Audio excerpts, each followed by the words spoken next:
ishlash uchun begona yurtlarga borib musofir bo'lib yurganlar, bir narsani unutmang.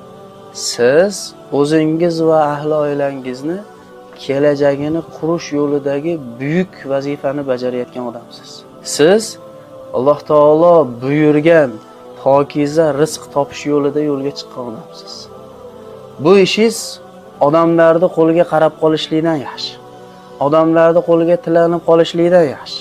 Boqmanda bo'lib qolishlikdan yaxshi. Dangasalikdan yaxshi. Alloh taolo menga pokiza rizq topishlikni buyurgan. Shu bilan ahli oilamga xizmat qilaman. Kelajakda albatta buni yaxshiliklarni ko'raman deb yo'lga chiqishlik bu katta sharafli ish.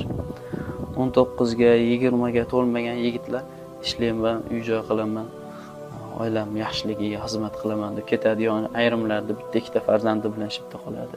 Qiyin, oson emas. Lekin siz juda sharafli ishdasiz. Shuni yaxshi biling. Men o'zim ham musofir bo'lganman.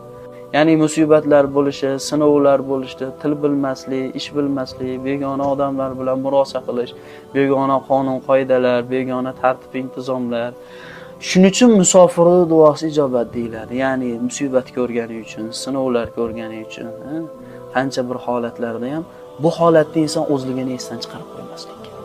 Shu sinovli musofir holatingizda birovni aldab qo'ymang.